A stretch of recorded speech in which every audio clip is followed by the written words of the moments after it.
Hi, my name is Crystal, and sometimes I do video journals to talk to myself and work things out and feel better before I go to work or after work, before I go home. When I have a moment to myself, I like to talk to myself because the way we talk to ourselves is so important. I took my shower this morning, but I don't have a brush in the bathroom that I can use. My husband's brush is in there, but he doesn't like me using it. So I keep a brush in my purse, and I brush my hair in the car. I'm okay. I'm not struggling too badly, but Jim just asked me if everything was okay, because I think he could tell that something was on the tip of my tongue, or like I was just about to say something or express something, like he wanted to like check in on me, I guess. He's like, "Are you okay?" And I'm like, "Yeah, I think so, you know." And he goes, "What's wrong?" And I go, "Nothing." He goes, "Are you sure?" And I'm just trying to stay in my own lane. Don't want to bother you with anything. And that's what I said. And as I left, he didn't come after me. He didn't come chase me down. He didn't ask me any more questions. And like, I felt like this sense of, now you got me addressing it. Now you got me putting myself on the spot. You know, you have me wondering if I'm okay, and I'm not okay, and I'm gonna call attention to it. I'm gonna focus on it. I'm gonna pick at it like a scab, and I'm gonna pick, and I don't want to hyper focus on what I'm feeling and what I'm obsessing about right now. And I was purposely listening to music that would help get me through this morning to make sure I didn't do all that. But now that he's asked me what's wrong, I feel like there's got to be something wrong. So I put on this video journal camera phone thing to record to myself that everything's fine, Crystal. Everything's fine. You don't have to pick at it. We don't have to talk about it. We don't have to draw attention to it. We don't have to figure anything out right now. We don't have to fix anything. Let's just let it go and let God handle it. I guess that's what we're supposed to do. So,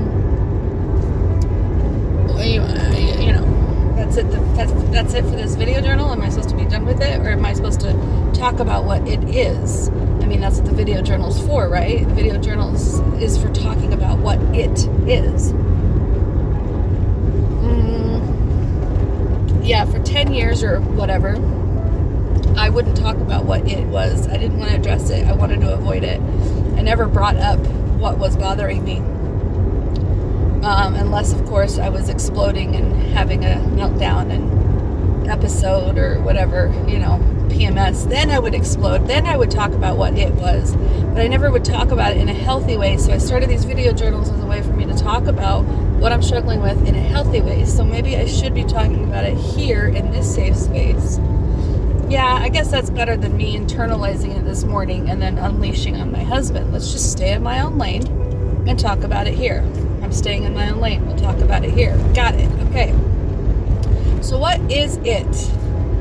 It is the elephant in the room that maybe I shouldn't have moved back in with Jim.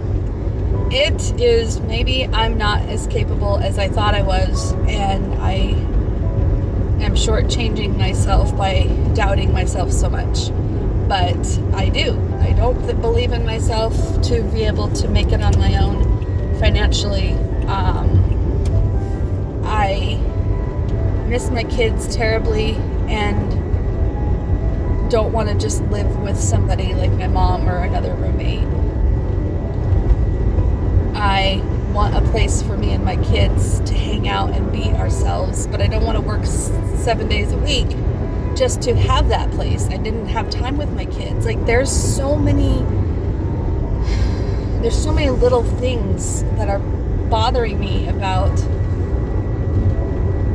how I left and the situation and what I told him, as if he was to change and blah, blah, blah. Like, I gave him an opportunity to make it right with me when a large part of me doesn't want him to.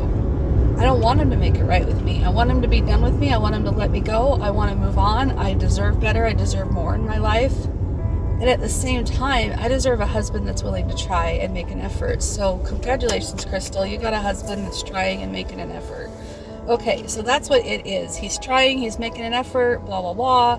Now that he's got me, he's not trying so hard. Now that he's got the fish tank all set up, he doesn't maintain it. He doesn't keep it beautiful. He doesn't check on the fish. He doesn't even feed them. They're dying. The fish tank is green. It's got all kinds of discoloration in there, clogging up filters. My whole marriage is this analogy of this beautiful fish tank that he tries really, really hard in the beginning, but then he doesn't maintain it and he doesn't do what he's supposed to do. And it's like this false representation of the kind of husband he says he's going to be, the kind of fish tank owner he says he wants to be. Okay, fine. Let's just put on the shelf for just a second that he's not the only problem here. What if I'm not a very good fish tank owner either? What if I present to him in the beginning of our relationship that he's gonna get this wife that's all about him and makes him feel special about himself and makes him feel loved and adored and appreciated and all this thing, and that's what I started doing when he was helping me move out of my apartment. I was appreciative of his help, but it felt manipulative. It felt like he was going to give me all this help and he wanted something in return. And I took his help and appreciated him because I didn't have anybody else. So I felt like I was manipulating him too. None of this feels like a healthy relationship. And then every time we try to pretend like it is for just a second, every time we try to like say that it is, and something big happens, neither one of us can handle it. I tried telling him that I wanted to go back to school and he had feelings about it. He didn't tell me I couldn't go. But just because he had feelings about it, I become suicidal. His feelings is that I'm going to have a relationship with a guy. I'm going to get my love language from being a therapist. Really? You think so? Let me talk about that for a second. Jim knows that my love language is words.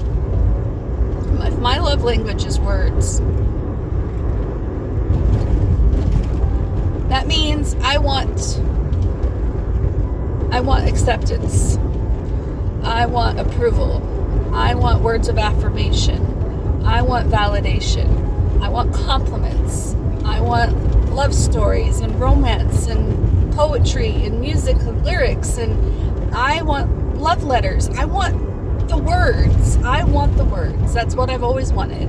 And Jim knows that I want that, and he freezes and he doesn't try at all. Even though I know he's been able to give me words before, I definitely can't ask him for words because he doesn't know how to produce it on the spot.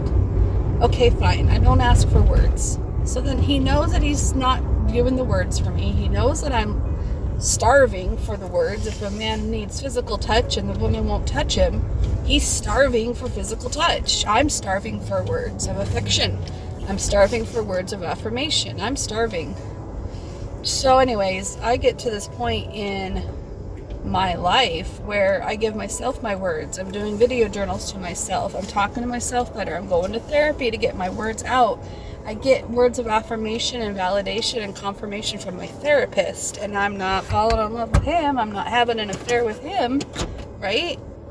So then I listen to my mom. I try talking to my mom and bonding with my mom, and my mom makes everything about her, and she word vomits all over me like she's been lacking words, and she's been lacking a good listener. And so I can't really talk about myself. I'm not getting my words of validation and all that from my mom. I'm listening to her. Same with Amy.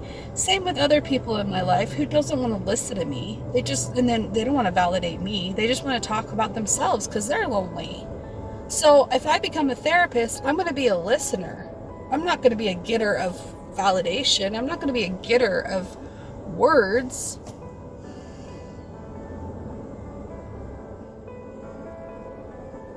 I don't want to be with Jim in a dishonest way. I don't want him thinking one thing when I'm thinking another, or feeling one thing, or understanding one thing.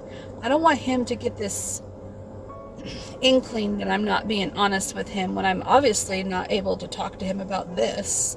I'm not able to talk to him about my feelings right now. I can't be truthful with him because he'll have a meltdown. He can't be truthful with me because I'll have a meltdown. I told myself if I was going to do this relationship, I wanted to do it authentically and right, and actually go into it without fear. And if there was fear, I was going to push through it anyway and just be unapologetically Crystal. I was just going to speak my truth and be who I was. Damned if I do, damned if I don't. I really am. I really am damned if I speak my truth, and I'm damned if I don't. So I might as well speak my truth and just live an authentic life, whatever that looks like. And if he rejects me, he rejects me. I love him so much, but not enough to stop loving myself. And I need to love myself enough to be honest with myself, you know? And to be honest with others. I need to love myself enough to be honest with others. I need to love myself enough to be honest with him. Alright, I'm done talking. I've got to go to work now. So, I'll talk to myself later. Bye.